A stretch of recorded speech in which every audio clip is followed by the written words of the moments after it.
Greetings, everyone. This is September 13th, 2017. This is September 13th, 2017. I'm beginning a new video series here called Osiris the Divine MERKABAH, or MERKABAH, whichever way you care to pronounce it.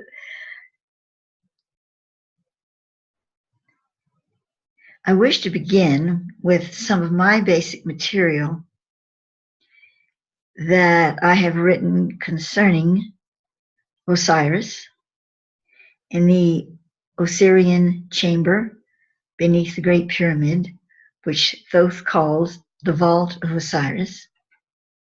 Some information that I've been working on through the Osiris Arising Project, and actually before that, as a background. And then the next video, I plan to go into some connective material from others, and that is very startling to me because it relates directly to what I've been receiving and writing about for many years, and I just now found this other material, and how it relates is really amazing to me. So I wanted to share that as well. And then, of course, Thoth's take on that. How does he see this in the correlation? What is the underpinnings of it all? So that's where I'm going with this whole series. It'll probably be 2 or maybe 3 videos, and I'm trying to make each one of them relatively short so that you can watch them one at a time, you know, and don't have to feel like you're spending a lot of time going through just one video.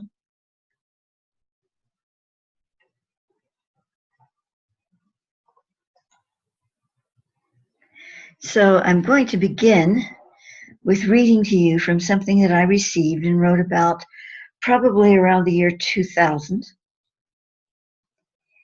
And I think this might have been the first time that Thoth mentioned to me the Vault of Osiris, but I'm not sure.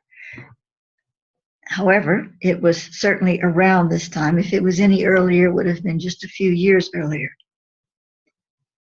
Now, this has to do with the stages of what the term I'm using, per Thoth, the ascension, you know, the activation of the human being into a new state of new earth consciousness, which also has to do with literally leaving this physical material world that we have now behind and moving into a new state, the physicality, that's far more subtle and more connected to the whole quantum field universe in a way that's very immediate in our soul experience, rather than having to go through so many filters as we do here in this level of reality. So what I have excerpted here is from the various stages that Thoth gave me in regard to moving through the ascension process. And one of these stages, actually one of the last ones, he calls opening of the Lotus. Now, Thoth uses the word Lotus a lot, the Lotus reality, the state of consciousness or experience that the souls entered into from the Blue Star Rigel and in other realms, and then they came down through the stem of the lotus, so to speak, into the earth we understand now. It's a whole story, and I won't get into that, but that's one way he uses the word lotus. But he often comes about using it in regard to different things, because it's an unfolding and it's a purity. So when he uses the word lotus, it usually has to do with new beginnings. And so I will read to you what I received at that time around the year 2000. The Great Pyramid at Giza becomes the thresholding chamber for the ascension fulfillment. Correspondent with this ancient structure is an etheric temple counterpart revealed to me as the Temple of the Morning Star. Well, revealed to me, I'm speaking about, this is first person, I'm talking here, but this is the information that he gave me. Within the Temple of the Morning Star is a cube of transmuted gold known as the Adonai Kodesh. This cube is hollow, containing within it a sphere made of crystal, Sophra, which is a very pure form of crystallized white prima matra. That would be Ethereum white powder gold type of substance, only far beyond that. In the Temple of the Morning Star, which is, the Pyramid of Giza, the Great Pyramid, the Adonai Kodesh is positioned directly within a blue hole. A blue hole differs from a black hole in that the former is responsive to sentient consciousness control and the latter is not. Nor is it a blue needle, which is a funnel for light transport within molecular structure. Blue holes are instead whole fields of transfer which align to specific space-time vectors. The Adonai Kodesh is a Ur-Memtet chamber. This is an isolation field containing codes or signals which phase match to multiple magnetic and electrostatic fields, enabling insertions of various consciousness. The Adonai Kodesh holds the function of determination as to how the particles of the old world, both biological and geological, disassemble and reunite in the world of the new Earth star. Again, a moment of explanation here. What he's speaking about is that when we leave this world state, or rather it leaves us, whichever way you want to look at it, the particles of matter that disintegrate here, not all of them, but much of that encoded reference will transfer into the new Earth star reality and reassemble there. It won't be absolutely the same, but it will be very, very close. That's what Thoth calls the golden Taya lands. In other words, these are allotments, land areas that will actually reform in the new Earth star state, more or less the same as they are now. There's a whole reason and purpose for that. Again, I'm not going to go into it here because that's not our topic, but that's what he's talking about here. The actual process of LP40, that's light principle 40, the moment this all happens, begins with the firing of light mathematical codes within the Adonai Kodesh, which will occur once the blue hole it is thresholding aligns in complete formation with the key matrix of the conversion zone. From that moment until the entire transfer is completed, the Earth as we know it will begin to alter drastically. The whole process will span approximately 15 days of time as we understand it, but will seem timeless to the participants. Within the etheric temple of the morning star, which is contained in the grid of the Great Pyramid, the Adonai Kodesh will open a window of penetration from the blue hole into the etheric current of the Earth. This will enter as a single beam of or intensive blue needle into the depths of both the etheric temple and the Great Pyramid itself, striking the chamber of Osiris. Now this is the Vault of Osiris. Sometimes he calls it chamber, sometimes he calls it vault. So again, this chamber exists, let me go back a moment here, striking the chamber of Osiris beneath the structure. This chamber exists on both the physical and etheric planes. Within it is contained an infusion of sacred fire known as the violet flame of the 144,000 in the etheric. For the 144,000 star groups gave of their light to engender the flame.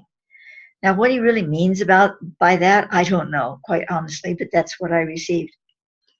This was done when the mandate of Lord Michael was established for the universe, also known as the mandate of the violet flame. Now, that is something he's referred to even way back in the 1980s to me.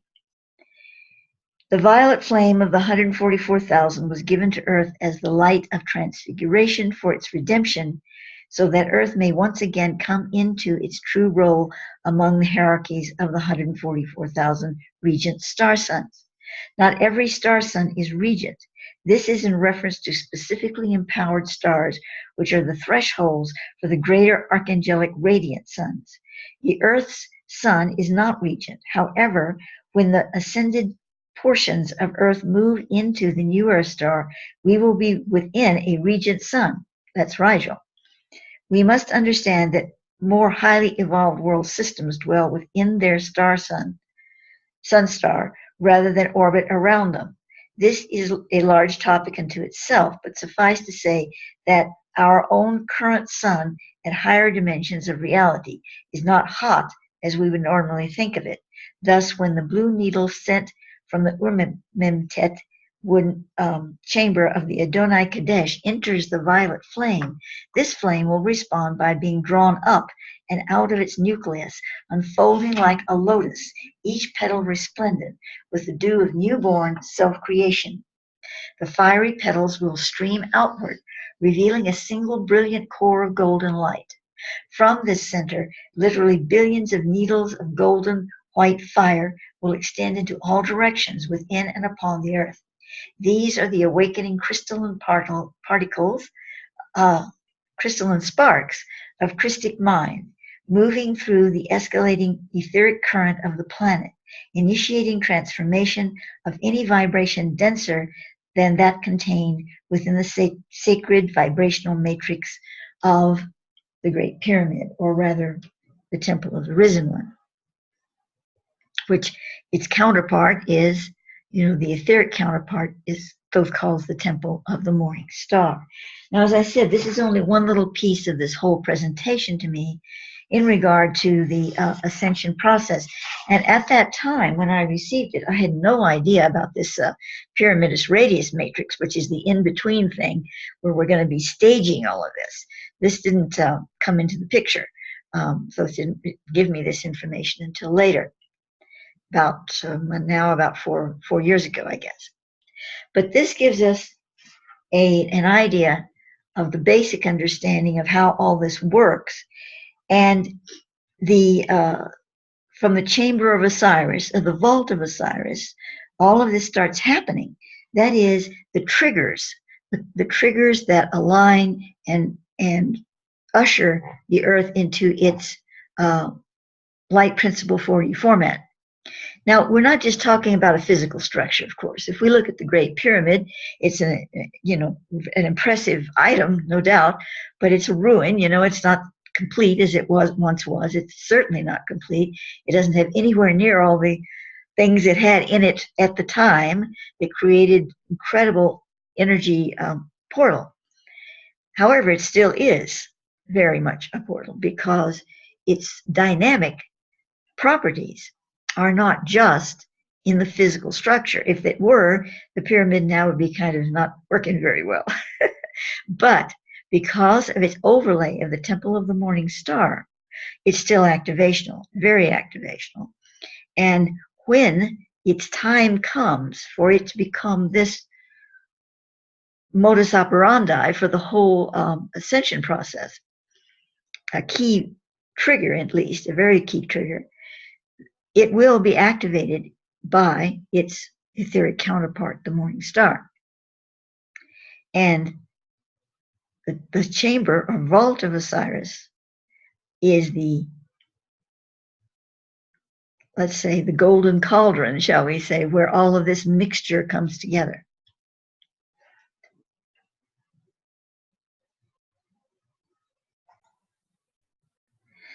So now let us go to my Osiris Rising weblog.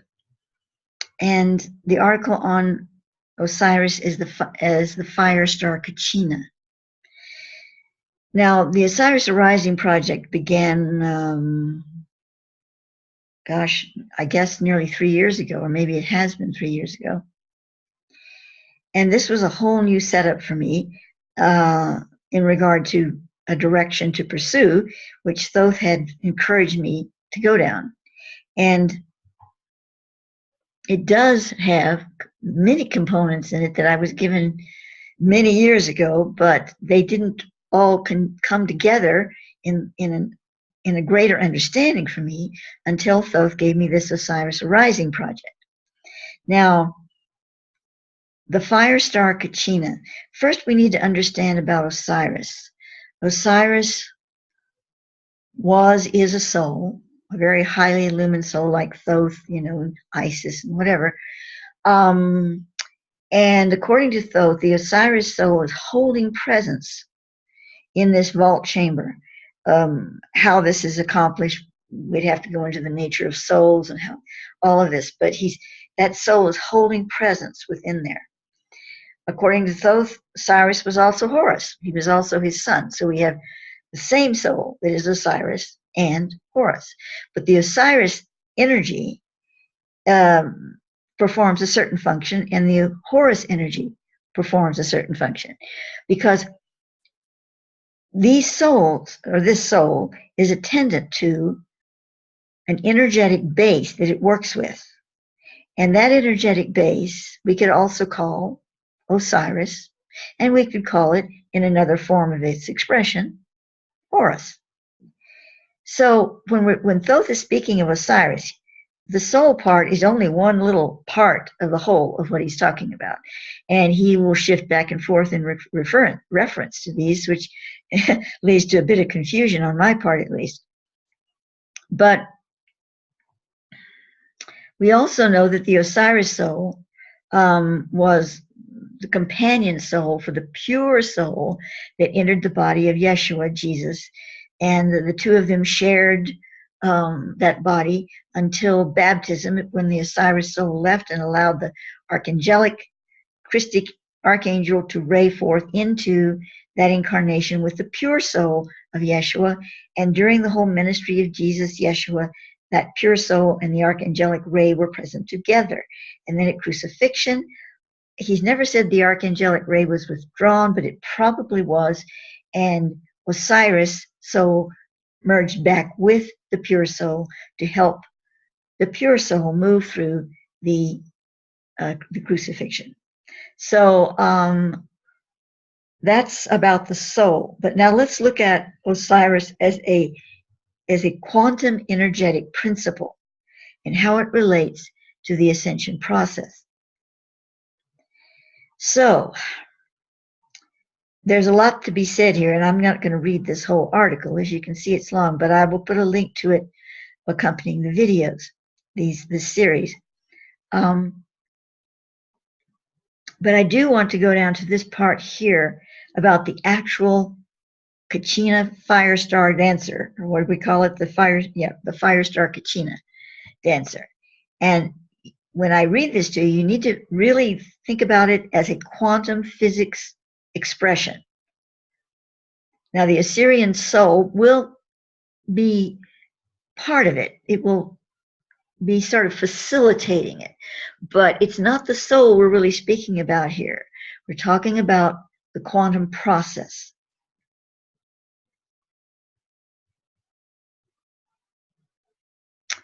So let me see where I want to begin.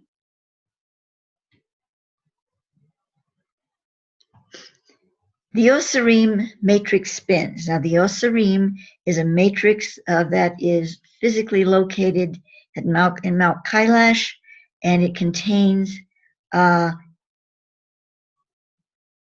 believe it's 12 or 13, yes. 13 crystal skulls, dweller crystal skulls, holographed within its space. In other words, they aren't physically there. They are holographed there. And the dweller crystal skulls, very much a part of this Osiris Arising project, are crystal skulls that are tools, shall we say, of the actual dweller beings, of which Thoth is one. And that's a whole nother topic to go into, but it's the basis for the Osiris Arising project in many ways. Although there's more than one base line, you might say, for this project, since a lot of things come together in it. So it's a matrix of energetic energy that's part of this, directly connected to the whole ascension process. That much is important to know. So the Osirim matrix spins. The 12 Lotus spin the codes for the 72 outward and into the center where the space for the 13th abides. So there are 12 Lotus, 12 crystals, skulls spinning, and again they are in their holographic forms, and the space for the 13th is kept in the center. Again, a whole other topic about what the 13th means.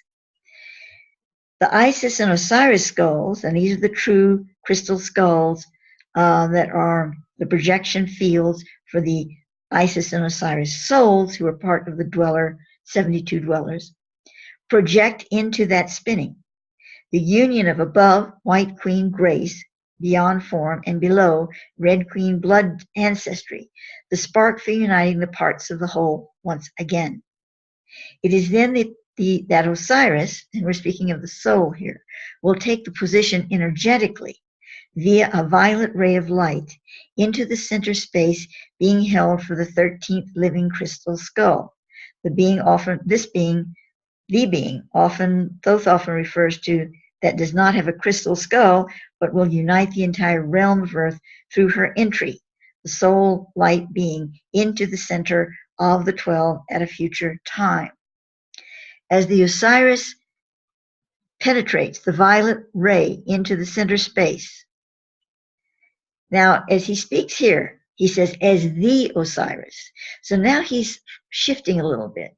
Yes, he's talking about the soul facilitating it. But now we're getting into the quantum physics, because he doesn't say as Osiris. He says as the Osiris. To me, that is a clue that he's talking about the whole quantum field, which includes the soul. As the Osiris penetrates the violet ray into this center space, so, and I put in parentheses, he, Osiris, the risen one, he who offers up the light of Yeshua on the cross, will then ascend through the violet flame into the higher heaven of the 8th octave as the fire star Kyi'Ra, carrying all the Kokopelli codes back to the greater creatrix. Now, previously in this article, the Kokopelli codes were spoken about, but we're not going to go there right now. This act, the process outlined by Thoth here of ascending through the violet flame, is the dance of the fire star Kyi'Ra. So we have the soul of Osiris, but we also have the soul of Osiris activating the Osirian quantum field that's being produced out of the Vault of Osiris with all of these effects that are going on here. Well, it's not speaking of the vault specifically here. All of this is coming out of the Vault of Osiris, the vault or chamber.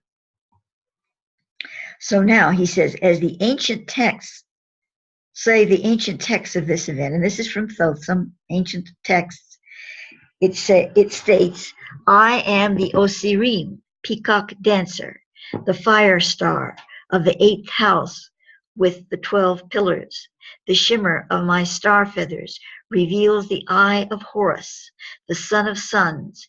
It is through his eye of perfection and light that the 144,000 shall pass into the realm of splendor. From the text of Osirim, early Atla Egyptos, migrators from Atlantis to Egypt. So here we have him speaking of Horus, not as a soul, but as his eye of perfect light, perfection and light. He's speaking of it as a divine principle of the whole quantum field. Now, we're not intended to have to understand all of what's going on there, but this shimmer of the star feathers, this is a quantum activation that's going on. And as it shimmers, as it activates the eye of Horus, the son of suns, it reveals that eye. Now, Thoth speaks of the eye of Ra as in the universe, the cosmic, where the tear occurred and all of this. He also speaks of the eye of Isis as the Areopax dynamic that opens portals. And now we have the eye of Horus. I would say it's all the same eye dynamic, but placed into different functional projections.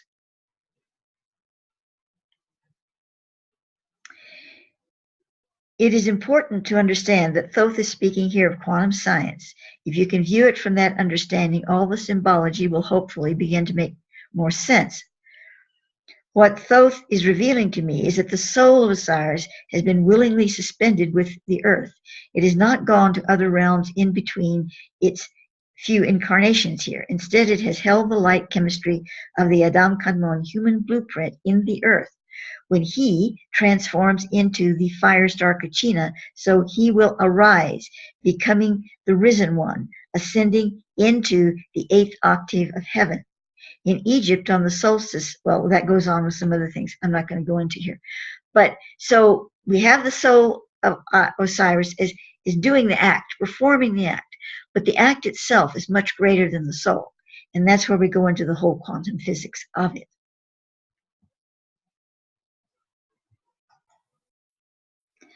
And so on this article on Osiris arising, Vault of Osiris and the 30 Spirit Tribes Revisited, I do have a quote here from my 1996 issue of Temple Doors. So this indicates, yes, Thoth was already talking to me about the vault or chamber of Osiris back previous to the year of 2000. I wasn't quite sure, but this says so right here. So from this information we have, Thoth has told us that there are 2 vaults in the heavens which correspond to the vault of Osiris within the Great Pyramid. One is in Ursa Major, which is a future interface with Earth, and thus with the Osiris vault of the Giza Pyramid Temple. The other is our passageway to past and future, and this is in the constellation of Orion. It is within Orion that the universal tear plummeted through the matter zones of substantiation, rending a separation from the Metatronic full light spiral. Thus in Orion, we can find the labyrinth that leads us home. The Great Pyramid was once called the Temple of the Lion, and before that, the Temple of the Risen One. The records of Thoth reveal that the Osirian vault is located underneath the surface structure of the pyramid. It was in this sacred chamber that mystery rites and work in supernal sciences were conducted. Thoth gives us an understanding of the sacred purpose and procedure of the Vault of Osiris within the Great Pyramid. And this comes from Thoth. Light embryos were received from Orion into the temple vault upon specialized beams of light in order to seed the earth's vine in a more sacred way, well beyond the current concepts of genetic manipulation. Also, through its crystalline matrix, the temple vault created a logica field, which allowed direct transport of soul and body into the consciousness planes of the greater stars, the realms of the living light, the stellar angelic habitations. From the Vault of Osiris in Orion, so to its shadow vault in the Temple of the Risen One, Great Pyramid, the stellar configurations of endogenetic coding were recapitulated into the matter bodies of those ancients who sought to regain the lost kingdom within the cells. There was a sacred ceremony enacted in the shadowed vault of Osiris eons ago, in which the astral body of a priestess would carry Osiris's heart through the passage of the pyramid into the greater vault of heaven, so that it may be filled as a grail cup with the current light programs of the age. In actuality, this ritual allowed a feminine charge to touch the fallen and trapped light seed in the earth and quicken it into receipt of these current light codes, so that, like Osiris, the slain body, that seems to go on, and I didn't put it all there. Sorry about that. But what it's speaking about here,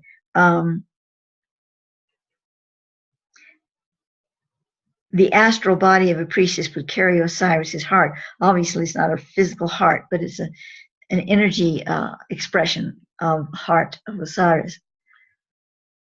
Out of the star in genetics in the heavenly vault of Osiris are formed the body parts of the Adam Kadmon, of which Osiris represents an evolutionary aspect.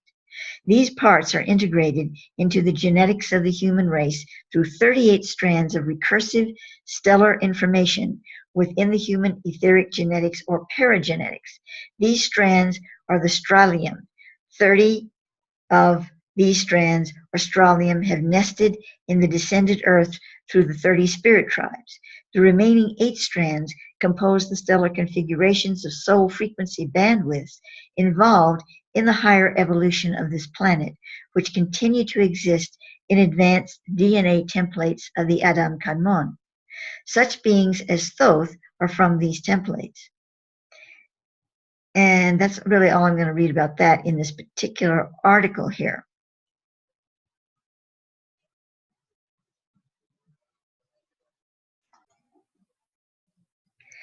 And now I'm going to just touch on briefly the Osiris Rim, Nebuchadnezzar, and Staffs of Osiris. I'm quoting, put this together, sorry, stuttering here. I put this together a few years ago, but actually it's based on these transmissions that I received from Chariot of the Sun, Thoth MERKABAH, dated 10/28/97. And I'm not going to read this whole article, but he speaks of these solar crosses in the heavens, and how they relate to, or how they connect to, well, the solar crosses are Earth's central sun atoma, the Earth's outer sphere of consciousness, the human atoma, our solar sun's atoma, the greater domain grid of the universal continuum, the domain of the lesser angelic heaven, and the domain of the greater radiant heaven. And so these are the 7 solar cross access locations. They aren't actually the crosses themselves, but the access locations to them.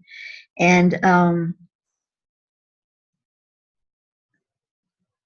the 7 solar crosses are containment fields for solar consciousness. Solar consciousness is a type of collective interactive sentience which is transmitted through the solar or star-sun energy.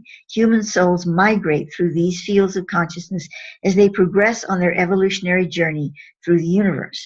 Thus, these solar crosses are aligning vectors for an evolving soul in physical incarnation. By means of these vectors, the soul may lock on to its higher spirit forms in an effort to realignment to source. Okay, so that's that. But what I really want to get to here is the 14 Osirian staffs. The 14 Osirian staffs, in their pure energy form, are spiraling yod flames of pure light raying forth.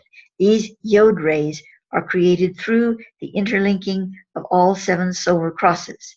The interlinking of all solar crosses occurs as a result of a higher level sentient source, i.e. the universal hierarchy, threading a beam of collective synchronicity through the 7 crosses.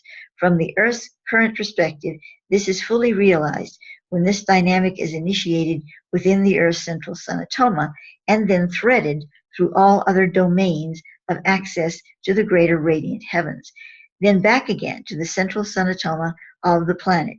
In creating this loop, the yod flame staffs move through each of these domains and penetrate them, thereby anchoring the 14 permutations of return to light into those fields or domains as a means to reorient them to source.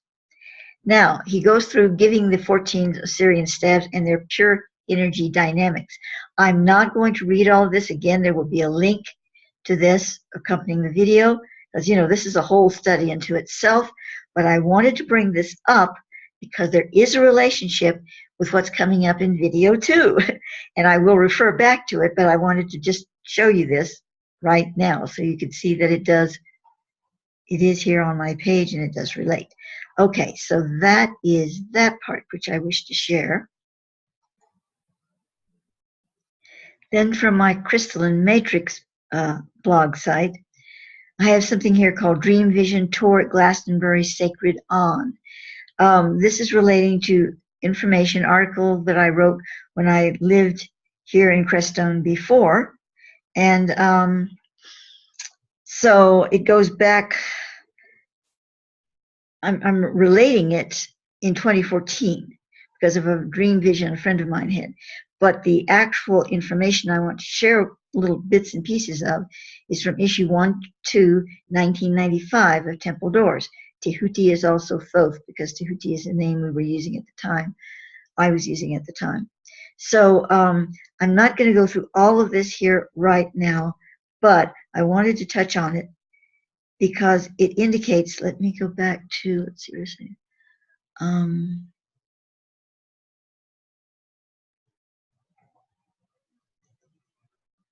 Well, I don't even think I'm actually going to read any of it right now. I will have a link to it. But it does refer to the basic dynamics involved with the Osirian field, even though Osiris is not mentioned in this article. but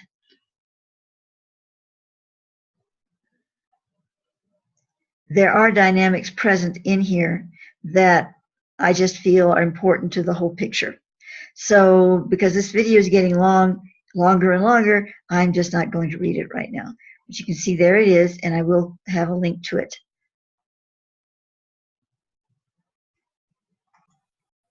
Oh, I remember what I did want to say about this before I finish here, is that we're going to be talking about the ark, the sacred ark, which is now in the thresholding chamber of the Crest and the Stone here in Crestone, in the San Luis Valley.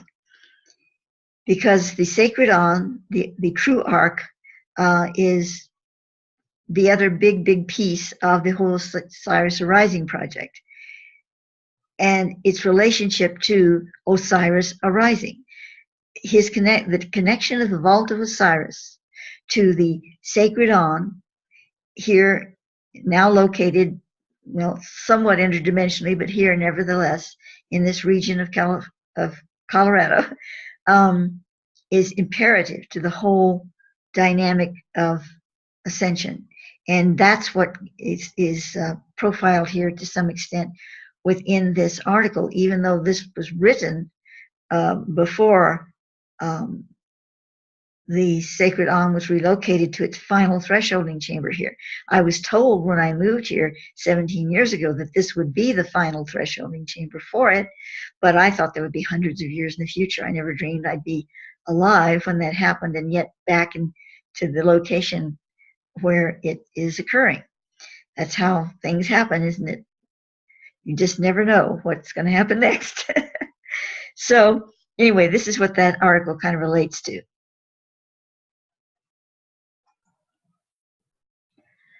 So I'm winding down to conclusion on this first video in the series. I'm not going to go extensively into the sacred ark because I've done so much on it. And would just be rehashing over and over again what I've already expressed. Just to say again that the sacred and its dynamics, and I will put some links with this video so that you can review that if you're not familiar with my material in that regard, is an essential connection to this whole thing, to the ark, to the Vault of Osiris, connecting to the sacred which is in a sense a vault in itself, here within its thresholding chamber in Crest and Stone, which is actually Challenger Peak in the Sangre de Cristo mountain range. And so you can see these two vaults connecting. You can see the ark is a vault, and you can see, of course, the Vault of Osiris. And that connection is entirely necessary for the whole ascension process to take place. So I'm going to conclude here on this video, and we'll start up again on the second one. Thank you for listening.